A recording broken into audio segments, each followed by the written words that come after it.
Hello, ladies and gentlemen.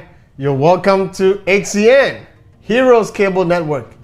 At HCN, we promote culture, tradition, education, and development in our community. You're welcome to the Dot Stream Show. Don't forget to follow HCN on all our social media handles on YouTube, Facebook, Twitter, Instagram, just name it, we're everywhere.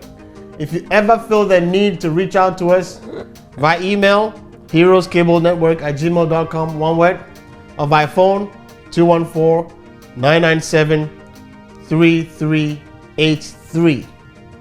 Once again, welcome to the Dot Stream. As always, I have my co-host in the house today, Nana J. How you doing? Very good, sir. Pleasure to be here again. Pleasure is mine. Thank you. Yes. And by the way, before I introduce the gentleman in the middle, I must say this. He's my brother. My brother from another mother. He is a police officer with one of the police departments here in the DFW Metroplex. Today's show is about sharing information with us.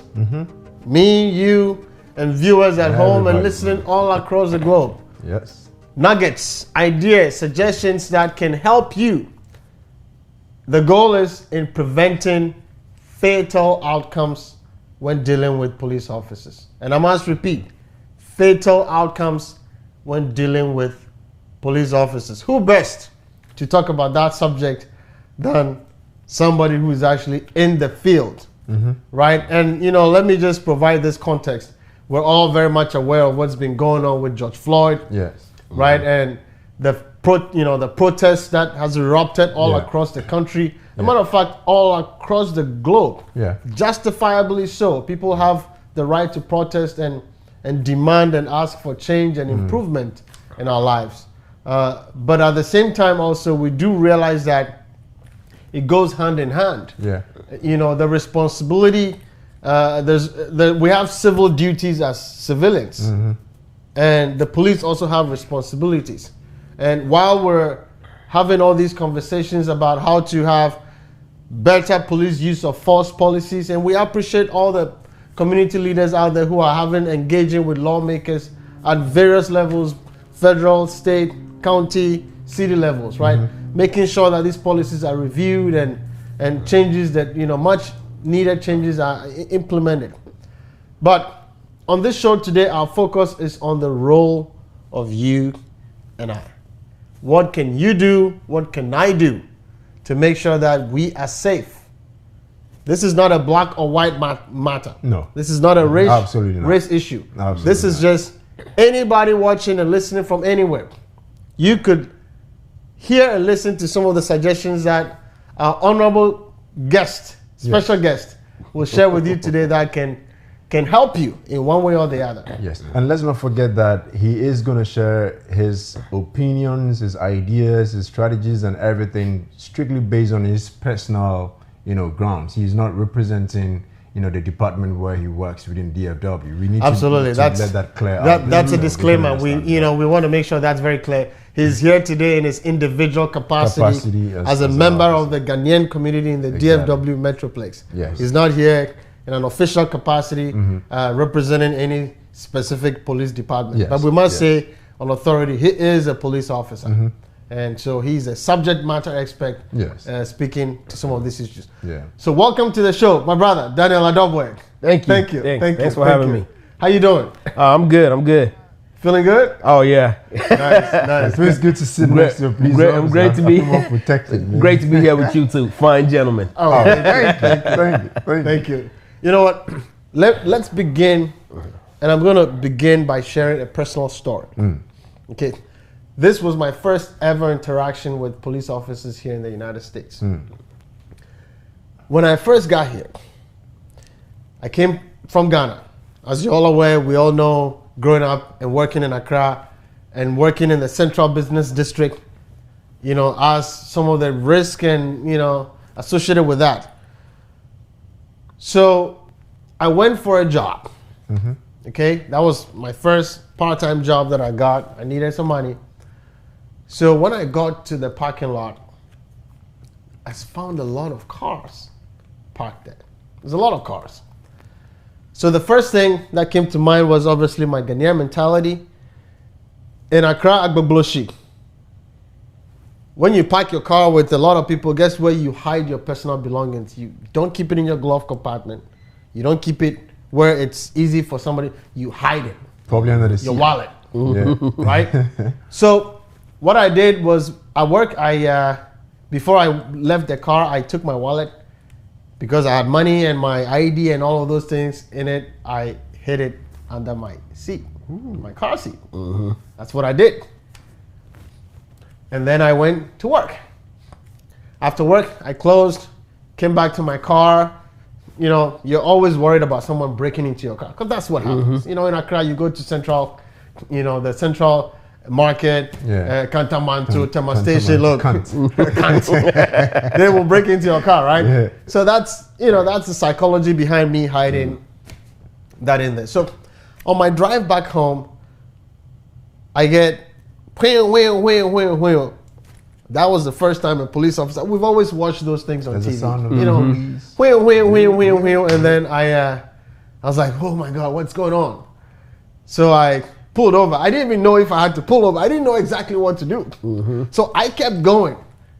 I was going home until I noticed a guy was behind me still, and phew. So I parked somewhere, and this guy pulled over. Guess what the first thing I did was? Reached under your seat to get your wallet? No. The first thing was I opened my car door. Just get out. Walk into the police to question him. Why are you stopping me? That's what we do in Ghana. Yeah. You know, when a police officer stops you at the barrier, you know, as for Ghana, they don't stop you anywhere. It's always at the barrier, right? So you are stopped at the barrier, you get off your car, you're like, officer, what have I done, right? So psychologically, that was what I was trying to do. I was like, going to question this officer, why are you stopping me? Yeah. And all I heard what he was talking from his, you know, loudspeaker. Get back in your car. What are you doing? Get back. I was afraid in that moment. I'm like, what is going on here? So I quickly went back into my car and sat down. So this officer walked to me, and I could see his hand like this, obviously on his gun. In that moment, what he saw was an erratic civilian who, in that moment, this police officer did not know or does not know who I am, what I know, what I don't know. All he sees is somebody who could potentially harm him. Yeah.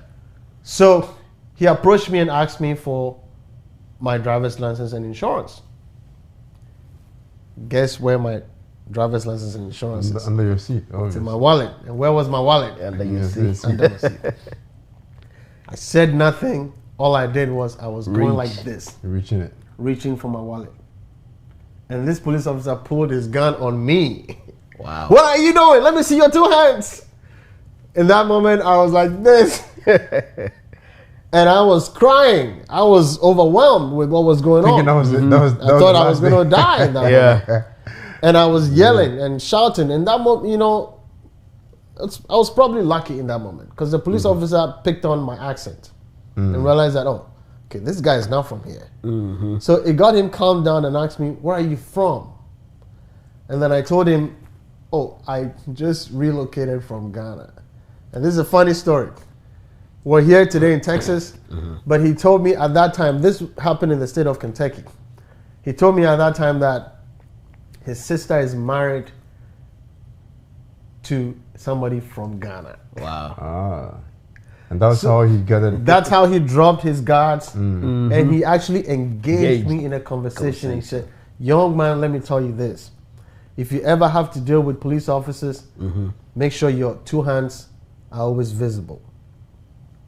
So he took me through that lesson, which I'm still very thankful for. And we're all very familiar with the Amadou Diallo story in New York. Yes. This guy was reaching into his pocket to pull his ID card. The police officers misinterpreted that to mean he was potentially pulling a gun. He got shot 21 times. I could have been that guy in that moment. Yeah. And the only thing was I did not know what to do in that moment. Exactly. So this is my personal story. And what we're trying to prevent is my story, which could have potentially ended fatal, happening to you. And who best to talk about that than the man himself, Daniel? So what do you make of what I just shared with you? It is a very common story.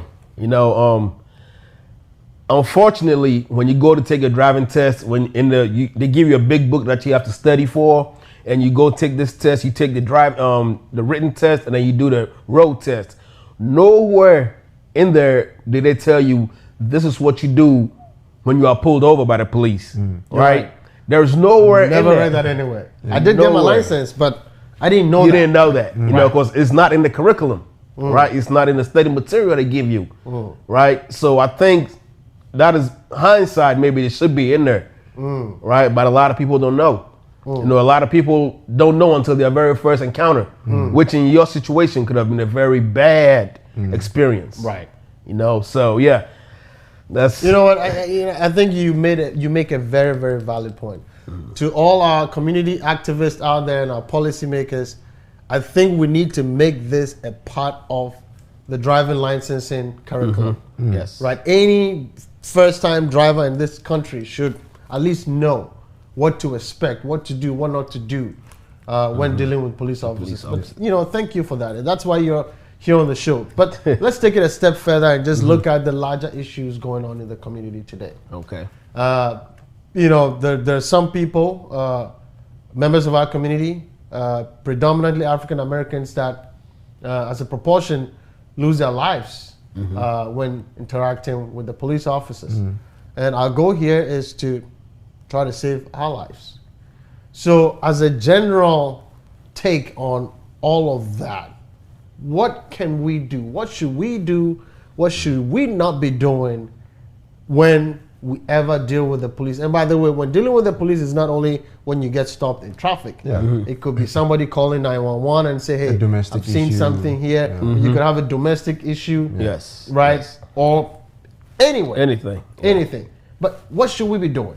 Well, pretty much what we always say is 90% or a large percent of the police encounters is always on traffic stops, right? 90%. I wouldn't say 90. I don't want to misquote me. I say a large percent of it. I would say a large percent of police encounters is during traffic stops, right? Other than that, only other time you will deal with a police officer is if you call 911 or somebody calls 911 on you, right? But most of the time, your interaction with police will be on a traffic stop, right? So what we always say is, what I always tell everybody is the worst thing that should happen on a traffic stop is that you get a traffic citation, right? And you go to court or you get a fine and you pay the fine, right? Nobody should lose their life over a traffic citation, right? Nobody should lose their life over a traffic stop. It doesn't make sense at all. The worst thing that should happen is you getting a citation. And pretty much when let's just say you get in the car and you're driving. When you're driving and you see that red and blue lights behind you, even me, when I'm off work and I'm just driving down the street and the cop pulls up behind me and I see the red and blue lights, it's human interaction. Right? What did I do? There's a cop behind me. So the first thing you want to do is calm down, look around, and find a safe place to stop, right? Always safety first. Always think safety first. Find a safe place to stop. And if you're on the freeway, put your hazards on and take the first exit and pull over, right? The minute you put your hazards on, you are alerting the police officer that I acknowledge you behind me.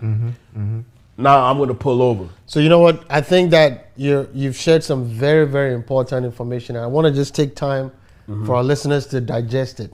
Yeah. So you said human interaction, right? So viewers, make sure that you ever get stopped by a cop, it is human interaction. So approach it from that standpoint. And then you said, calm down. I think it's critical. Yes. And people usually get aroused in that moment because of the unknown. But here you are, the man, the expert in the field is telling you, calm down. And then you said, find a safe place to stop. Yes. So if you see the light behind you, all you want to do is to find a safe place to stop. And then the final point you made was, if you're on the freeway and the police officer is behind you, first you put on your hazard. Yes. And that tells the police officer that you've acknowledged him. Yes. and then you take the next available exit. Yeah. I just want to know from him. So I totally do agree with what he said. It's very enlightening.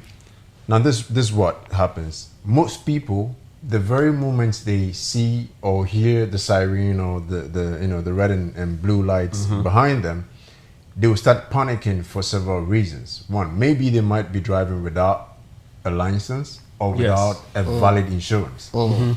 The question is, in that event, should they panic or want to resist acknowledging you and they move further than necessary? Do you have a margin or a yard that they need to, at least acknowledge you and then put on the hazards and then maybe take the first exit or do something else? If they travel maybe 2 or 3 miles beyond possible exit points, does that tantamount to some, illegality or something? that could be if you see yourself driving too far, that could be seen as maybe evading, right? You don't want to stop. So if you think, okay, maybe I don't know, the next exit is too far away, or you think maybe I'm going too far, just pull over right on the side of the street. The officer will come up to you and you explain to him, look here, I don't feel safe pulling over here. Okay. So I was trying to find the next exit. And most officers that I know will say, yeah, because we want to be safe too. Yeah. Because most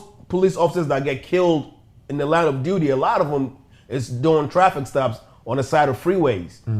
So unless that person is a motorcycle cop or a traffic cop that is working the freeway, even most of those people would like for you to get off, for your next exit, your next available exit, and be safe.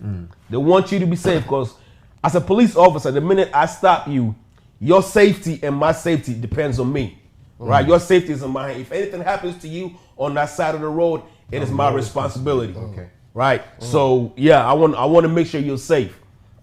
So any police officer should understand, right? But like I said, if you see yourself driving too far, just pull over and explain that to them. They'll tell you, okay, yeah, I'll be behind you. Just keep going till you see the next exit, and you take it. Or maybe they'll tell you, no, I'll be okay right here. At that point in time, he's in control, right? You let him be in control. Because one thing most cops want to be is in control, right? I don't want you to be in control, but I want to take control of the situation. Because a lot of times you're panicking and you don't know what's going on. But let me be in control. Let the officer be in control. Because as long as they feel they're in control, you're safe and they're safe.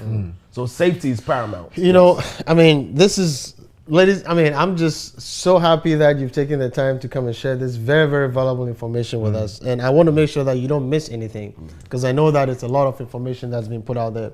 And this is just a reaction to your initial question, which prompted all of this response, was possibly you have some issues at stake. You're probably driving without license. You don't have insurance or whatnot. And I just want to go back to the first thing that he said, which is the worst thing that could happen to you in that moment is a citation. So no matter what it is that you think you're guilty of, that you have done, you don't have a license, you're drunk, whatever it is, you're on drugs, whatever the situation may be in that moment, the worst thing that could happen to you is a citation. It's a citation. It's a ticket. That's It's it. a ticket. Driving without a license, it's a ticket. Driving without insurance is a ticket. Now, I know a few years back, some cities instituted where if you don't have insurance or driver's license, they'll seize your car or they'll tow your car. You're still not going to jail. Right. You have to go through the process to get your car back. Right. You have to go through the process. There's a process that you have to go through to get your license or to get your car back. Right. So, I think it's important that all of this, you can always certainly guarantee a safe outcome if you're calm. Yes. Right? Yes. Because if you're calm, then you know that the worst thing that could possibly happen is I get a ticket, my car gets impounded, I'll go through a process and I'll get it back. Yes. And you said something about evading.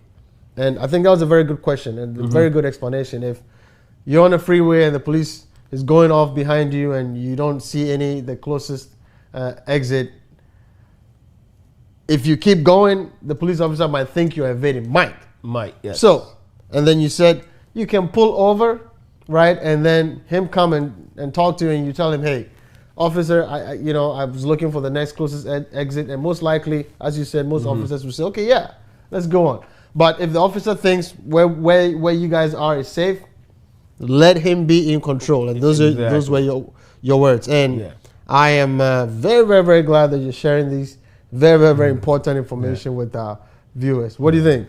Yeah, same for me. I mean, for the most part, most people might think otherwise, and then that could also translate into something different with the police officer, because he is thinking, okay, why is he traveling more than enough? Why is he still going? Is he, then he's thinking, okay, there was something suspicious here, and then he might, I don't know how they work, but he might want to get back to the office and say, I might need some support here, because this guy is now even speeding up. He's now evading all the exit. Then it's going to be a different story altogether, right? So you know what I mean. Thank you. So let's keep going. And I hope you guys are enjoying today's show. And thank you, Danny. So the police officer stops you, and what should I do? So the police officer pulls you over. You eventually find a safe spot. You pull over. The officer comes up to your car. At that point, he's in control. He's in charge. All right. So he will most likely ask you for your driver's license, insurance, and registration. In Texas, we don't ask for your registration because you have your registration sticker right on your windshield. So we ask you for your driver's license and your insurance. So you give them you tell them, always communicate, right? Always tell them, okay, my license is in my back pocket, it's in my wallet in my pocket. My insurance is in my glove compartment where most people keep it. What I tell people is always make sure you keep your insurance above your visor, because it's right there, right? As a police officer, I always want to see your hands, right? I always want to see your hands. That makes me feel safe, right? You know what? Let's not go any further. I think this is very critical for our viewers to understand. Yes. That as a police officer, they always want to see your hands. And as I shared with you from the beginning, the police officer was not seeing my hands in that story. Yes. And it could have ended differently. It could have went very bad. And then you also made mention of the word control. In that moment, the police officer wants to be in control. Give him control. Because when you give him control in that moment, he's going to ensure that you're safe and he is also safe. Yes. His senses are going to be heightened when he's approaching the car, right? I don't know who's in the car. I don't know how many people are in the car. It might be 4 people. It might be 5 people. It's just me, right? So I want to make sure I'm in control. I want to make sure I feel safe. Once I feel safe, then we can move on. Right. Okay, so in that case, do you so assuming you have more than one person in the car, obviously, is your attention going to be solely on the driver, or is it going to be on everybody else in the vehicle? My attention is on everybody. My eyes are scanning, right? I'm talking to the driver, but my eyes are scanning, right? So if you're a passenger in that car, your best bet will be stay calm and don't talk to me. Let me hold a conversation with the driver. I don't need to be talking to anybody else at this point. Now, if I later on, if I address you, then you can answer me. But as a passenger in the vehicle, don't address a police officer at all. There's no need to. I'm interacting with the driver. Let me focus on the driver. I'm going to be watching everybody in there. But the more people in the car, the more heightened my senses will be, right? The more extra careful I will be, right? So the less I have to deal with everybody else, the more comfortable I feel. And if I'm comfortable, we all comfortable. We all good, right? Because I'm in charge of that situation, right? So I want to make sure I'm safe and everybody's safe. Right. So I think it's very important for our viewers to understand that in those kinds of moments, make sure that the environment is comfortable, that the police officer is feeling confident, calm, comfortable, and everybody's going to be safe. I'd like to bring this other question that I have into a more practical term. So he made mention that ideally you should have your ID, your driver's license, at the top, at the back of your sun visor.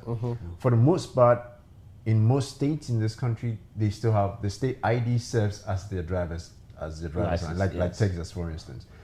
And chances are you would find them putting that ID in their wallet, because when they go to the bank, they need to pull it out. Yeah, your ID you can leave in your wallet or your pocket.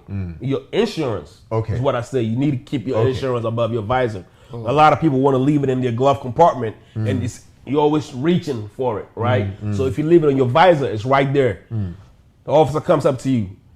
Good afternoon, sir. Good afternoon, ma'am. May I have your driver's license and insurance, please? Yes, sir. My insurance is above my visor. I'm reaching for it now. Here you go, sir. My driver's license is in my back pocket. At that point, would you need both hands to reach it, or you just keep one hand on the steering wheel and then the other one on there?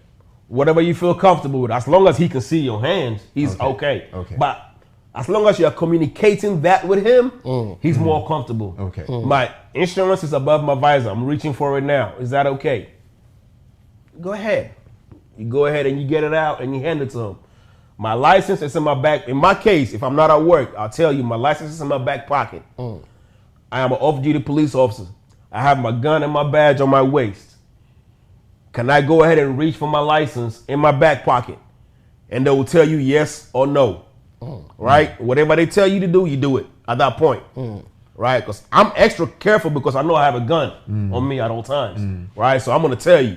And you have a lot of civilians. You know, as a civilian, you are allowed to carry in Texas. You can go to the school, get your ID and carry. So you tell them, hey, I'm a licensed carrier. I have my gun on me. It's here. It's on my waist. My license is in my pocket. Should I go ahead and reach it? He might tell you yes. He might tell you no. Just give me your information. He can take your name, write it down, your name and your name and your license number. And he can go to the car and research that, and your license will come up. Right? So he will tell you yes, I'm comfortable enough, go ahead and get it. Or he'll tell you, nah, don't get it. You're good. Just verbally give me your name. So you can verbally give it to them and they can go back and pull it up. What I tell everybody too is when you first come to America, they tell you, hey, memorize your social security number. Your social security number, you should always know your social security number by heart, right? You go looking for jobs, everywhere you go, you need it. Same thing with your driver's license number. I tell everybody that I come in contact with, memorize your driver's license number, right? Memorize it, and my driver's license is at home, but I know my number. Can I give you my driver's license number? You give it to them, and they can pull it up. So that's even if that individual you're interacting with is living out of state and probably just visiting or something like that, you should be able to say, okay, so this is my driver's license number in that instance. Yes. And I'm coming in. It's a license issued by the state and blah. Yeah, it's a New York license number, and this is the number. He'll write it down. He can go back to his car and pull it up. He can pull it up with your picture. Yeah. So he can verify. Okay, that's you. Right. You know what? For me, my goal is to make sure you don't miss all of this important nuggets that's been shared here on the show today. Yeah. The one thing you said is communication. Yes, it's very important. Very important. So that when you're dealing with the cops in that moment, you always want to communicate every single one of your moves. Yes. Officer, I'm reaching for my wallet. Officer, I'm reaching for this. Or officer, I'm going to do this. Yes. Like communicate every single thing you do, right? Yes. And then you also say that whatever the officer tells you, you do it.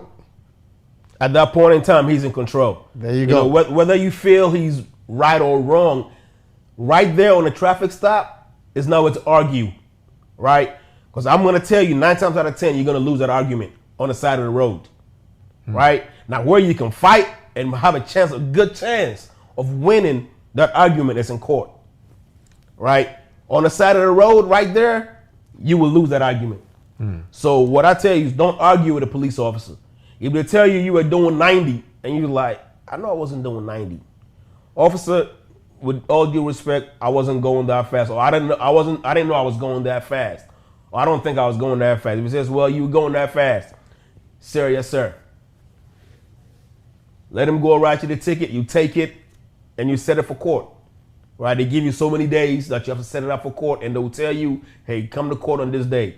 You go to court, and that's where you fight it out. On the side of the road is not where you argue your point. You know what? I don't want our viewers to miss that. This is very critical. That a lot of times we've all been in that situation, and For you and me coming from Ghana and how we deal with the cops, right?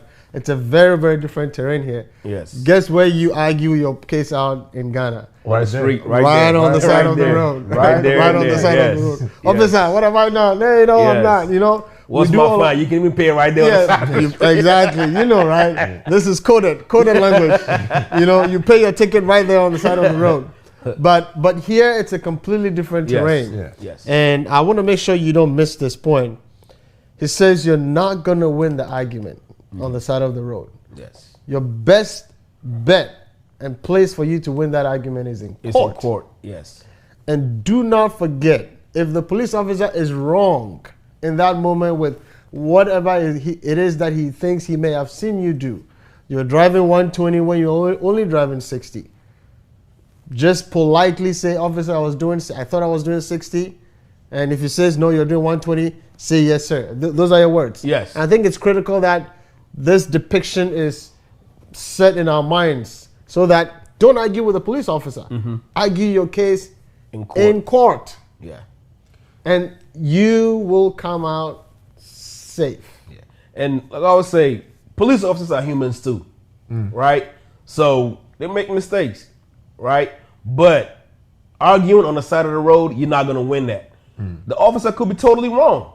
They're not always right. We're not always right. The officer could be totally wrong. Maybe he came to work that day, he didn't calibrate his gun before he came out to do his radar, and he clocked you going 120 and you wasn't going 120. When he goes to court, he has to show when the last time his gun, his radar was calibrated before he took it, right? And hey, you never know. The judge might find out it wasn't calibrated that day and throw your case out, right? That's the best case scenario, right? That's an example of how it can go in court. But right there on the side of the street, he's not gonna come and show you, this is my radar gun, this is when it was calibrated, and this is how fast I clocked you going. 9 times out of 10, he's not gonna do that, right? He's just gonna tell you, all right, I'll be back. I'm gonna go write you this ticket, and I'll be back. And he'll write you the ticket. No matter what you do, you can argue all day as long as you want. If he's gonna write you the ticket, you're gonna get that ticket, right? And you eventually end up going to court or just paying a fine. So don't argue it on the side of the street. Take the ticket and set it for court. Ladies and gentlemen, do not argue on the side of the street. I cannot repeat that enough. Do not argue on the side of the street. I could keep saying that over and over again. Take it to court. Yes. If you have a case, make it out in court. Argue in court and win, but not with the police on the side of the road. Nana J, what do you think? I think that's a positive advice. I mean, it's as he rightly said, he being in the field and knowing what it is that, you know, possibilities of what can happen and what cannot happen. I think it's just fair that you do not argue your case, you know, with a police officer right on the side of the road, but you take it, you know, you just take up the ticket, meet him in court, and if you have any evidence, you can show it. Most people I know do have you know, cameras that they can basically just video their, you know, their distance of travel, as well as their, you know, odometer and speedometer and all those kind of stuff. You can, if you have that evidence prior to the stoppage, you can also tender that in court, and that can be your way to you know, argue yourself out. But I do have one quick question though. You know, before you get to that, you know, I don't want us to overwhelm and bombard our listeners with too much information at one time. Let's go for a quick commercial break. Be glued, stay glued to your TV. We'll be right back. Daniel will share more information with us to help you and help me. We'll be right back. Thank you.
Welcome back to the Dot Stream. We're very glad that Daniel Adoboy took time to be here in the studio with us.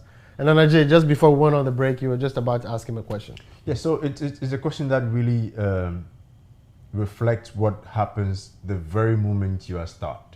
Mm-hmm. And I'm sorry, I'm taking us a little bit aback, but again, it's quite relevant. Is there any law or regulation or whatever it is that you would find in your line of work that makes it mandatory for you to order a driver to produce these things? And do they have any rights to deny providing you with these assets? And what would you do if they do? So in the state of Texas, if you look on the back of your license, it tells you have to produce that license to the police officer if asked for it. So it's actually in the law. If I ask for your ID card, if I stop you legally and I ask you for your identification, you have to provide that. You don't have a choice of saying no. If you don't have it on you, I'll ask you for your name, your date of birth, and your address, and I can verify that. Right. So if you are legally detained, you have to provide your ID card. You have to provide your information. You have to identify yourself. If you're not legally detained, if an officer stops you, let's say for instance you're walking down the street, and the officer approaches you and says, "Do you have a driver's license? Do you have an ID on you?" You ask him, am I detained? Am I detained? And he can tell you, yes, you are being detained. At that point, you have to provide it.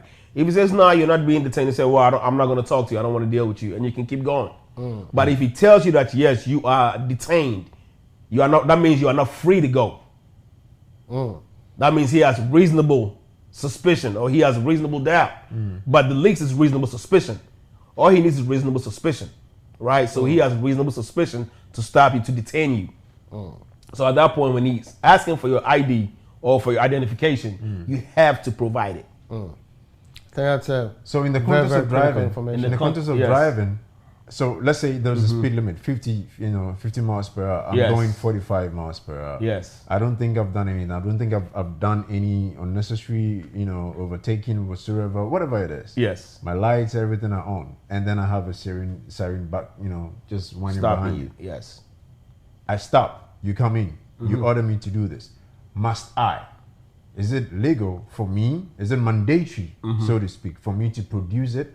Or can I say, well, I don't think I've done anything wrong, blah, blah, blah, and so I'm not going to do it? You have to provide it, because at the minute I turn my lights on and you stop, you are detained. Okay. You are legally detained. So you have to provide an identification. Okay. I want to make sure that point doesn't get missed. Yeah. Yes. The police officer's light goes off, you're legally detained at that point. You're legally detained, yes. Okay, so if they ask me for my driver's license or whatever, I have to provide it. Yes, you do. So those are some of the things that if you feel it was an unlawful stop, once again, where do you fight that? Court. In court. Okay. Right? Court. Okay. Yeah. If you go to court, let the court handle the business. I'm not a lawyer, so I don't know how all that stuff works. Right. But on the street, once the red lights come up, blue lights come on, and you pulled over and I come up to your window, you are detained at that point. You are not free to go. So you have to provide your ID. Yes. Okay. So there are circumstances where they will provide the name and the address. You go back into the database. You punch everything and you realize that the information they're providing is not consistent with what you have in the database. Does that tantamount to something? If you don't provide your correct information, that's failure to ID. That is another charge. Now that you can go to jail for. Okay. All right. So giving the wrong information or not giving you information, you can go to jail for it. That is actually a crime. Okay. Right? Because you've been legally detained.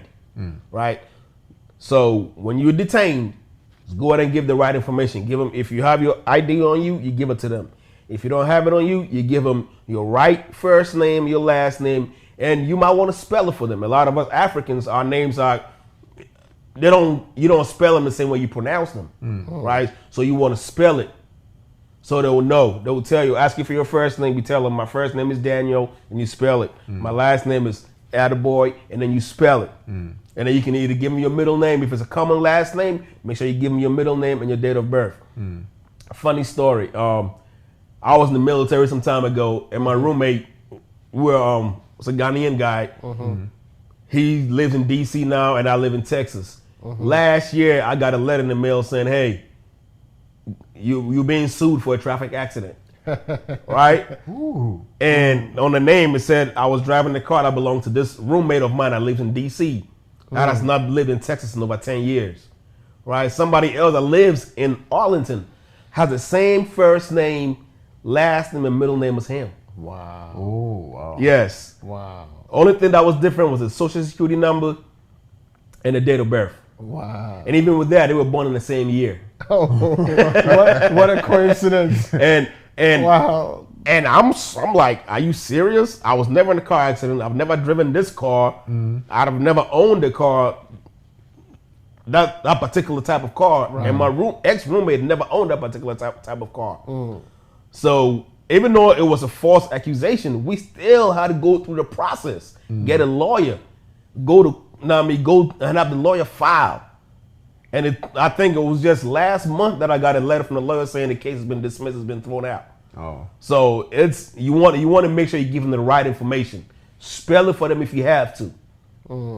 If they go run it and they come back and say, "Hey, I need some more information." Police officers have ways to find out if you're lying to them or not, right? If you give them the information and they go back to their car and they run it and they have any suspicion, they'll come back to you and they'll ask follow-up questions. And those follow-up questions will lead them in a direction, and it will show them whether you're lying to them or you're being truthful. So yeah, you always want to make sure you give them the right information. Failure to ID. Yes, that's another charge. Failure to ID. That's definitely which a you charge. can go to jail which for. You can go to jail for. Which And you we don't will want go that. to jail for. Right. Oh, you will Yeah. go to jail for. We Yeah. don't want that. No, Your best Yeah. bet is to just provide the information. Yes. Right. Well, thank you. Nanaja, any more questions? Well, I think so far it's good. I like the conversation. Right. You know, I like the way. So things are let's keep going. I like the trail on which we're on. So from that moment, you've provided your ID. What next? We do see people trying to record the interactions with the police. We also do see the police people recording the interactions because they're not sure what could go, what could not go on. What is the role of the police and what is the responsibility of the civilian in that? At this point right now, most police departments, unless you find yourself in a small town where they can't afford to have the cameras, but most police departments in the nation, police officers are issued cameras, right? So every interaction You mean have the body cam, yes. So most of the time you see maybe it's right here on the chest or on the shoulder or on the glasses or anywhere. It varies, right? So every interaction with a citizen is recorded, right? So if I have an interaction with a citizen that is not recorded, I have to explain why it wasn't recorded, and it has to be a valid explanation. So every interaction with a citizen is supposed to be recorded, right? You as a civilian, you have a right to record the interaction. I will just stress to you again, make sure you are communicating with the officer to let them know what you are doing, right? You don't want them to guess what you're doing. So tell them, "Hey, I'm an officer. I want to record this conversation. Turn my camera on. I'm going to leave it right here on my dash so it can record." Well, nowadays you have they have a lot of people. I pulled a car over the other day and there was a camera hanging from the rear windshield.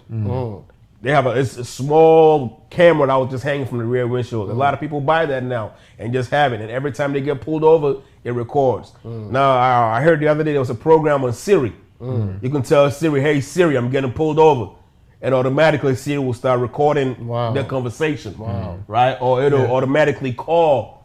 It's, you have to preset it. It'll automatically call somebody for you. And just have it have that person just tell them, "Hey, I got pulled over, just listen to the conversation," right? So all that stuff you can do, but we go back, like I said, communicate with the officer. Let the officer know what's going on, right? Because if I pull you over and you're making a phone call, I might think you're calling more people to come to the location. Then I'm not going to feel safe, right? Because now I got to deal with you and everybody else that's coming, right? So communicate with the officer and let them know what you're doing. Let them know what's going on.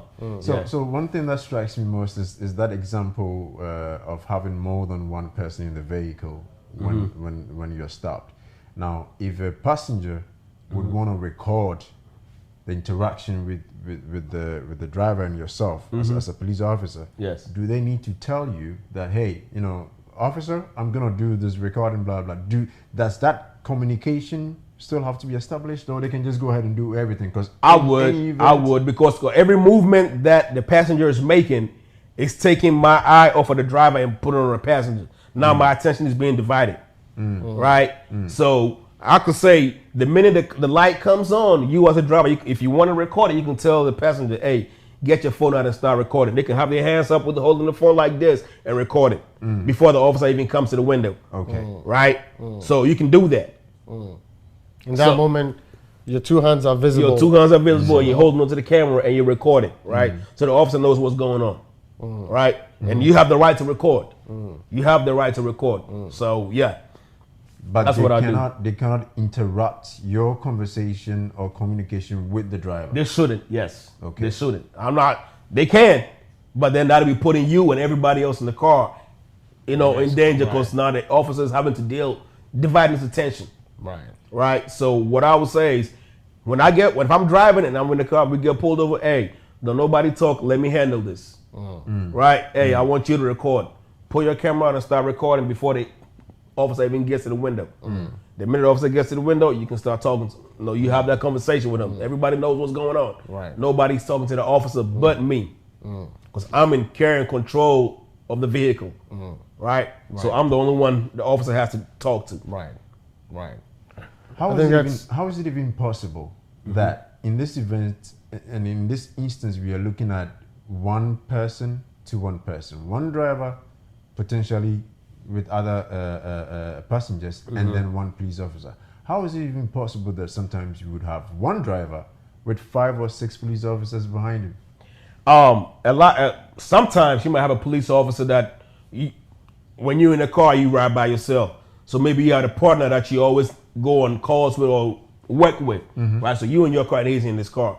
So when you do a traffic stop, he's just there to back you up. Most of the time, one officer will come to the driver's side window or the passenger side window. The other officer stays behind the car watching, right? He was watching everybody else, watching what's going on. So you shouldn't have to deal with talking to 2 different officers at the same time. Maybe one officer will come to the driver's side and be talking to the driver.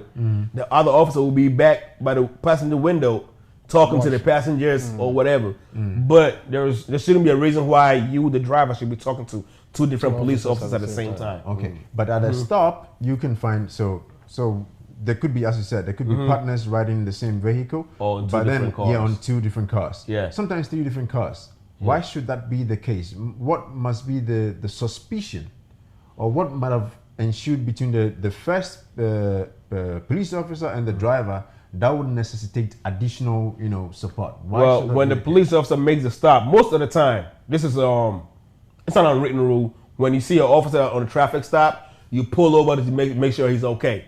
We got to take care of each other. We watch each other's back, right? So if I'm driving and I see an officer on a traffic stop and it's just him by himself, I might pull over and just watch him, or I'll pull over and go stand behind the car just to watch him. So that happens. Or maybe it's possible that maybe when the officer got behind you and ran your plates, it came up stolen.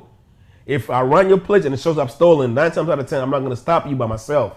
I'll wait for my backup to show up. Now, when I ask for backup, it can be one other officer that shows up or 4 or 5 officers that shows up, depending on how busy we are and who's close by, right? And if I say I have a possible stolen car here with 3 occupants in it, I'm going to get at least 3 or 4 officers come over, because it's a possible stolen car and it's a possible, you got more than one person. Right. So it's possible, but there are a lot of different scenarios that would necessitate more than one officer to come. If it's just a regular traffic stop, it shouldn't be no more than 2 officers. Okay. So thank you. Let's keep going. Very, very, very good information. So we've witnessed a lot of scenarios and videos have been shared where, unfortunately, people have lost their lives. Yeah. In that moment, Either they were trying to resist arrest, or the police officer was trying to handcuff them and they didn't want to be handcuffed. What can you do as a civilian in that moment if a police officer wants to put you in cuffs? What are my rights? What can I do? What can I do? Well, at that point, if the officer is telling you you're under arrest, you're under arrest. You're under arrest? Yes, sir. What do you need me to do? I need you to get out slowly and turn around and put your hands behind your back. You turn around, put your hands behind your back, and they cuff you. Simple as that. You know, because like I always say, fighting on the street right there will get you more charges, and it will end up in somebody getting hurt, right? Which we don't need that to happen. If you're under arrest, it will tell you you're under arrest. You ask them, after they put you in cuffs, may I know why I'm being arrested? They'll tell you. Because you have traffic warrants, or because you have a warrant, or because this is a stolen car. I need to conduct more investigation. But right now you are being detained. I'm gonna put you in this cuffs for my safety and for your safety. Right? So this, like I said, most police officers will communicate this with you. And it all starts with an interaction, how the conversation starts from the get-go. From the first time the officer comes up to your window. If you are cooperative, if you are calm, they will deal with you as such. But if you are irate and belligerent and just making the officer feel uncomfortable, maybe they'll have to put you in cuffs to calm you down so they can feel comfortable. But like I say, you can dictate how that interaction goes, right? By staying calm and being respectful. You know. So if you feel you haven't done anything wrong, and the police officer still wants to put you in cuffs, should you say no? I'm not going to do it. At that point, you can't resist. You know, if you feel you haven't done anything wrong and they're still telling you you're under arrest, I'm putting you in cuffs. You have no fight. You still can't fight there on the street. Now, what you do is you get you a lawyer and you go to court. You make sure you get the police officer's name and badge number, because if it turns out to be a false arrest, you have a beef. You can go. There is procedure where you can make your report, right, for being falsely arrested, right? Unfortunately, at that point in time, you end up going to jail maybe for that day or whatever. And later on, you can get you a lawyer, you fight your case, and you can sue. That is your right as a citizen, as an American citizen, or as somebody that's legally in the United States. You have that right, yes. So if a police officer is trying to arrest me for bogus reasons, I should not challenge, allow myself to be arrested, and if I feel anything, take it up in court. Yes. That's what you're saying. That's where you fight. That's where there is no fight on the street. There is no fight out here on the street. You're not going to win that, right? So where you fight, it's in court. Trying to fight on the street is not going to, you're not going to get justice on the street. You can voice your opinion on the street, and maybe he will listen and say, okay, you know what, maybe, hold on, let me double check. Make sure you are the right person, right? Because there are ways that we can find out, right? There are ways that police officers can find out. And if they can't right on the street, they'll take you to jail or they'll take you downtown to get your fingerprinted. And it might take a little while for the returns to come back and they'll say, hey, look here, it's not you, we'll let you go. At that point you say, okay, can I have your name and badge number?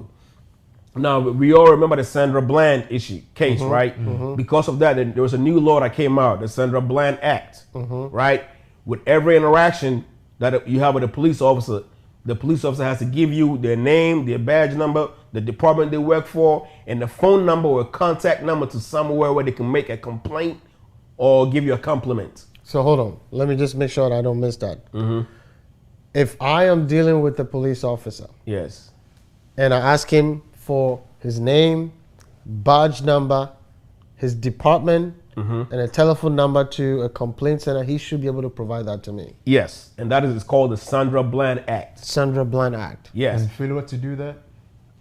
If they don't give it to you, you take a number. Most police cars have numbers on them. Take a picture of the police officer. Take a picture of his car. Something that can identify him. Right. A lot of police cars now have GPSs on them, so the department can know who was there at that time. So it's easy to find out who stopped you. Right? So you can go there and tell them, look here, I got stopped by a black police officer at this block number on this street on this date and time. They can find out who did it. They can find out who the officer was. Right? So at the end of your interaction, at the end of it, when everything is done, after you get your ticket or after they tell you, okay, you are free to go, you say, thank you, sir. May I have your name and badge number, your identification, and I need a phone number to where I can make to your internal affairs where I need to make a complaint. They have to give it to you. If they don't, you can call 911 back and say, hey, look here, I just got stopped by an officer at this location. He refused to give me his information. I need a phone number to somebody who I can make a complaint. Right? So there are ways to go around this. So definitely go by it the right way. Go by it the right way. If you go by it the right way, you will get the results. If you go by it the wrong way, you most likely will not get the results, and you end up being bitter. Right? So if you go by, there's a process that's set in place. If you go by that, you get the results that you're looking for. So what I find pretty interesting is what he just mentioned, the process. How open is this process? How transparent is it? Do you think that civilians can trust this process? I do know that maybe on a scale of 1 to 10, 8 out of 10 might say, you know what, I'm not going to go through that. Yes. And might want to find other ways of seeking redress. How rest assured can you make the public? I can tell you this. In my department, which I can really speak for that. I've seen the process work, and I know it works. Right? You can do an open request request. Right. And they will give you. You can get the body cam of the incident. Because like the I said, videos, the video, you can get the video. I'm very familiar with that. Actually. You can get the video of the incident, and you can get a document of the incident. So you can do an open request to the department, and then when you go do your complaint, you can tell them, I would like to see the body cam. If they tell you no, then you go and you do the open request information act, and they have to get provided to you. So like I said, there are steps. If we don't know, we're not gonna act on it. But once you know what to do, right? It's interesting you use those words that I've always been hammering on, which is knowledge. It is very, very critical. There are a lot of things out there when dealing with police, not just policing, but in other aspects of our lives. Yes. Which just borders on knowledge, know-how of what are some of the rules and regulations in place to protect you. And a lot of people don't know. Don't know that. Yes. And because they don't know, it makes them act in a certain way because they think or feel there's no redress, when in fact there is.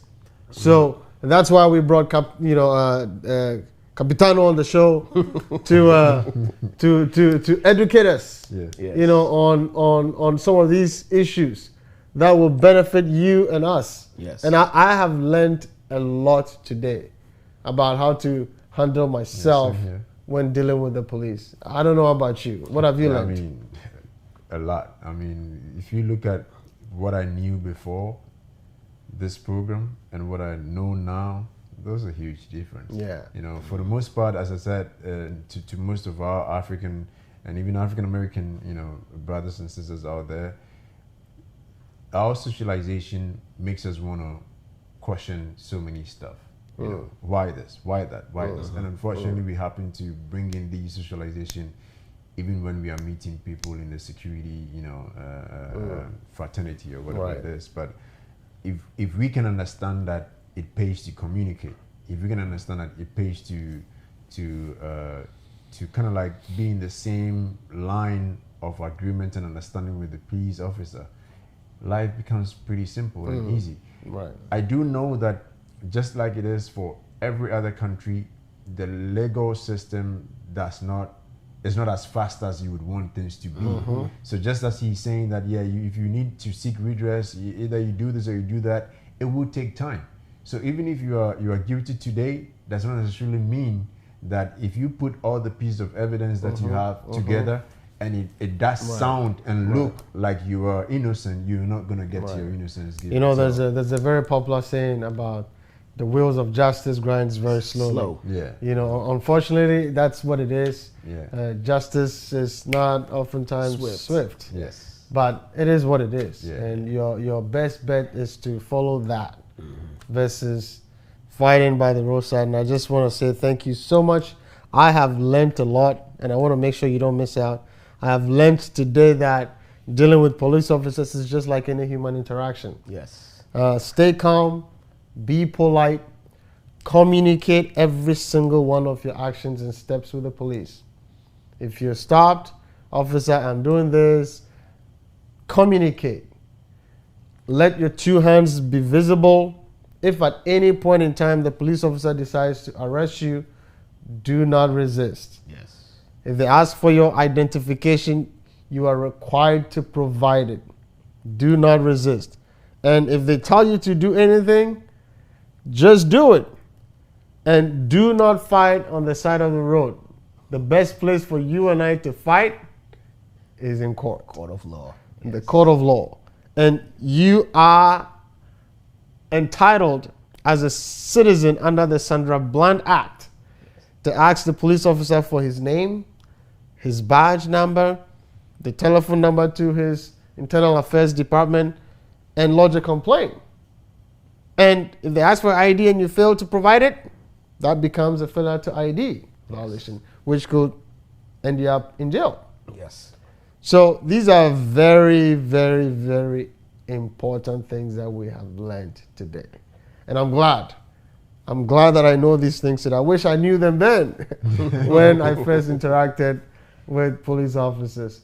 But thank you so much. And I want to give you the last chance to share with our viewers what are some of the things, your final words, pretty much. Well, like I said, always police officers are humans too, right? We're not robots, right? We are human beings. Mm-hmm. So being polite and being courteous will get you a long way. Mm-hmm. So being polite, it doesn't cost to be polite and courteous, right? Just be polite and courteous and know the law. Mm. Knowledge is power. Right, knowledge is power. So know the law, know what you can and cannot do, and always, no matter what, be polite and courteous. Kill him with kindness. That's what I always say. Kill him with kindness. Yes. I like that. I've been killed a lot of times with kindness. God knows how many times. But thank you, Daniel. Thank you, Nana J. And ladies and gentlemen, this has been the Dot Stream, and thank you for being with us. And I hope you learned something, and we'll see you next time. Thank you for watching.